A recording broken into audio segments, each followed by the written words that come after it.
Dans cette vidéo, nous allons apprendre à utiliser une perceuse électrique à main.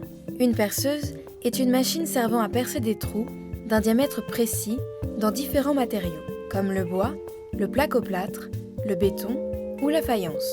La fonction la plus commune est la fonction perceuse, où le foret tourne simplement, et la fonction perceuse à percussion, où le foret tourne et donne des à-coups.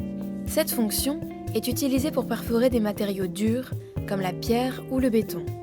La perceuse est équipée d'un variateur de vitesse électronique et de 2 vitesses mécaniques. Cette perceuse est également équipée d'une jauge de profondeur qui permet de régler la profondeur de perçage. La perceuse électrique est munie d'une poignée adaptable et démontable qui permet plus de force et de stabilité lors du travail. Au bout de la perceuse se trouve un mandrin qui permet d'insérer et de maintenir la mèche dans la perceuse. Certains mandrins, comme ici, sont auto-serrants. Il vous suffit de faire tourner le mandrin pour insérer le foret. On place dans le mandrin le foret ou la mèche adaptée au perçage à effectuer.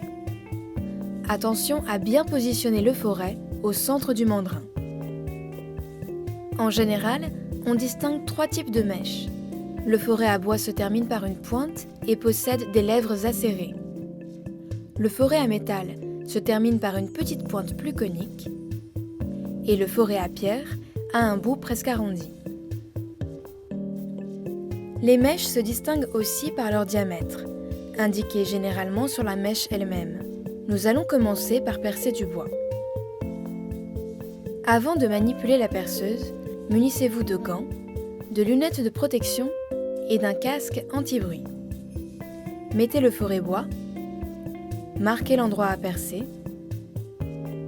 sélectionnez la vitesse moyenne dans le sens de rotation des aiguilles d'une montre, placez la pointe sur le repère, positionnez-vous bien à la verticale et commencez à percer. Pour percer du métal, il est préférable de régler la perceuse à la vitesse maximum.